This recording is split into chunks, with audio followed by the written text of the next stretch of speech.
Well, absolutely no one in the world was surprised today when the most corrupt president in history agreed to the biggest payoff in history. And because he is the stupidest president in history, he agreed to that payoff from a Hamas supporting dictator publicly. And to double underline his stupidity, he publicly said that only a stupid person, that was actually his phrase, a stupid person, would refuse to take the biggest payoff in history from a Hamas supporting dictator. The biggest payoff is literally physically the biggest, the largest 747 that Boeing makes. It is owned by the Emir of Qatar, who wants to just give it to Donald Trump as a gift, just a gift from one person who has no idea about any of the words written in the Constitution of the United States to an American president with a severe case of constitutional dementia. The founders of the United States of America specifically imagined this very scenario before they could imagine anyone other than birds actually flying.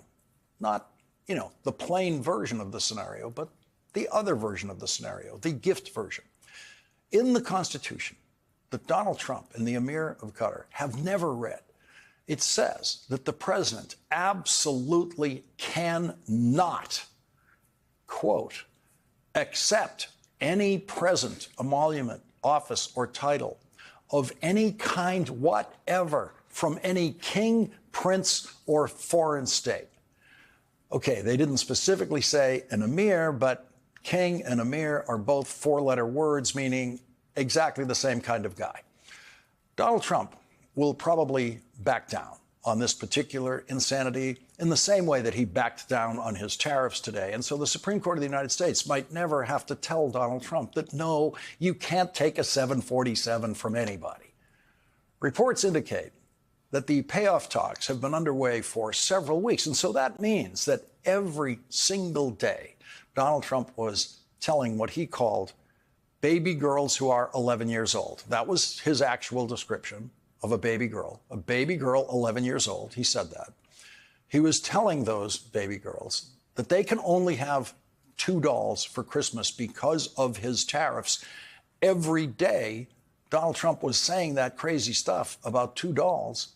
He was secretly working out the delivery of the biggest Christmas gift in the history of Christmas gifts to himself. Donald Trump said one true thing about the biggest payoff in history today. He said, I appreciate it very much. And I'm so sure that he really does appreciate it. And then he said something the whole world knew already. He said, quote, I would never be one to turn down that kind of an offer.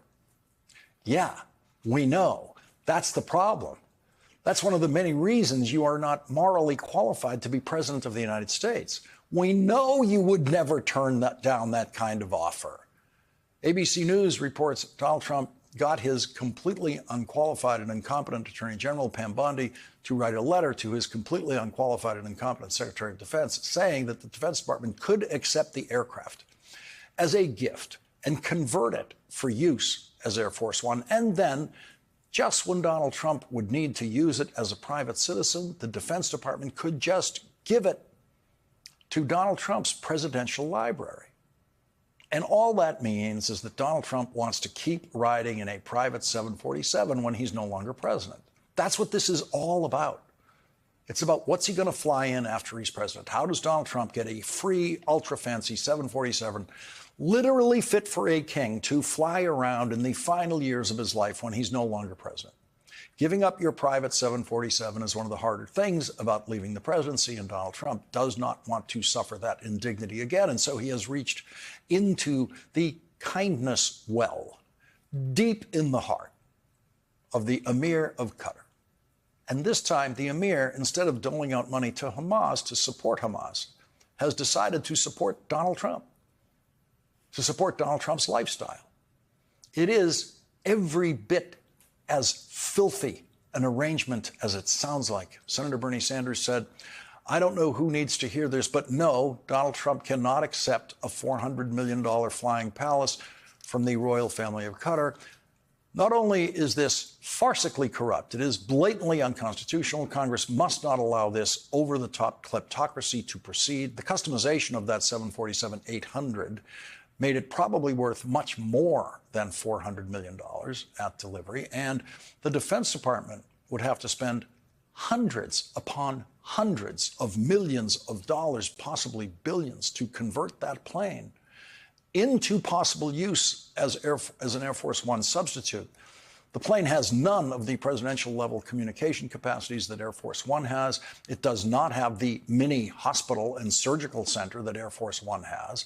And it might never be possible to assure the integrity of that airplane because it has not been in the custody of the United States government since its birth, as every previous Air Force One aircraft has been.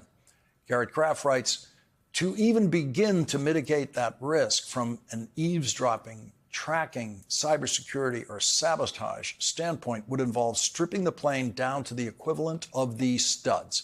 And today's planes offer a lot of opportunities for hiding things, even before you get into talking about physical vulnerabilities or tracking devices. Trump's been known to be interested in this plane since he reviewed it at Palm Beach in February. So it's not even merely the friendly intelligence services of Qatar that we should be concerned about.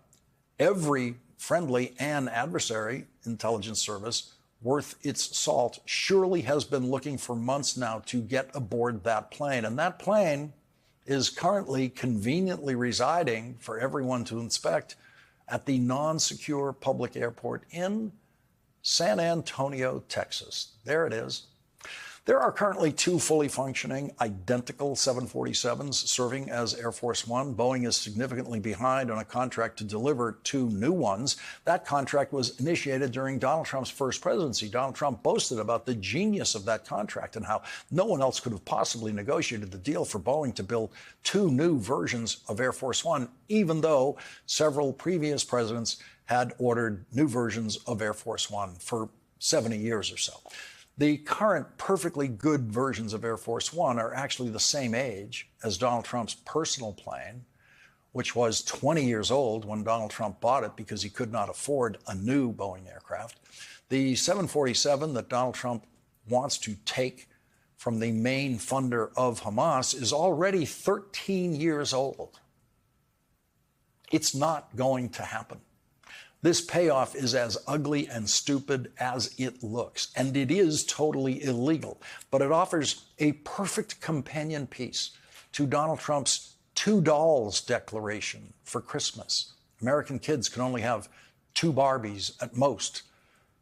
But Donald Trump, at the very same time, when he was telling American kids they can only have two dolls, very same time he was doing that, he was having discussions to get himself the most expensive private plane in the world for nothing. Donald Trump has just spent months telling Americans they have to sacrifice because of his tariffs. Donald Trump has told Americans they have to pay higher prices because of his tariffs. Donald Trump has told little girls they have to accept that they're going to have less for Christmas because of his tariffs. And Donald Trump has told small business operators that when they go out of business because of his tariffs, America will be better and stronger because of it. And he was trying to negotiate a free plane for himself that whole time. Biggest plane in the world. Wall Street proved today just how stupid they think Donald Trump is. The stock market skyrocketed today when Donald Trump completely reversed himself and surrendered to China in the trade war that Donald Trump started.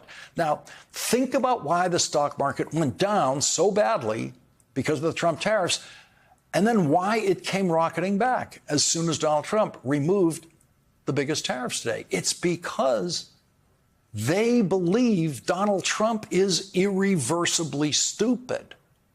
Now, I don't study the stock market. I never think about it. Like most people, I have some retirement money that's floating in the stock market in some fund. It has been for years. When Donald Trump terrified the stock market with his tariff and panic selling filled the trading days, I did absolutely nothing with whatever I have in the stock market because I always knew Donald Trump was going to surrender. I always knew that the person who started the trade war was going to end the trade war because it was going to become politically impossible for Donald Trump to continue the trade war. And that's exactly what happened. So whatever I was holding in the stock market in December, and I genuinely don't know what really is in that fund, it's a retirement fund, I don't pay any attention to it, I ended up doing the smartest thing you could do during the Trump stock market crash, which was to do absolutely nothing. The stock market crash was created by one person, and I always knew it was going to be reversed by the decision of that one person to just give up. But Wall Street actually believed that Donald Trump is so irreversibly stupid that he was going to continue the tariffs no matter what. That's what the panic selling was about. Wall Street actually believed Donald Trump is so irreversibly stupid that he was going to do what he said he was going to do. And they knew that if Donald Trump did what he said he was going to do, that would destroy the economy, destroy the stock market. The stock market rocketing back up today was not some kind of vote of confidence in Donald Trump. It was a statement about just how stupid they thought he was. Last week, they thought he was so stupid that the stock market was scary. Turned out Monday, not as stupid as they thought he was. Stock market was shocked to discover that Donald Trump was not as stupid as they thought he was, because that's what they discovered today. Donald Trump did exactly what I've always said he was going to do. The stock market was shocked. He gave up and they were shocked. And they were thrilled.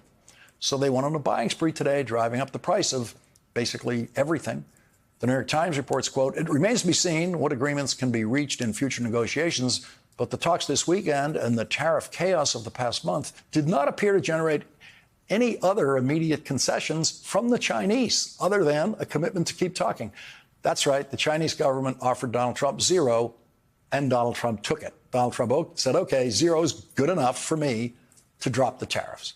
And so now the pointless and illegal Trump tariffs on Chinese products are down to 30% from the insane 145%. 30% is still a crazy level.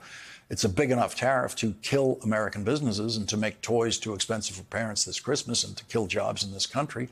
The Yale Budget Lab says that the average cost of the tariffs per household are still going to be $2,800. The Wall Street Journal editorial board writes tonight, rarely has an economic policy been repudiated as soundly and as quickly as President Trump's Liberation Day tariffs, and by Trump's own hand.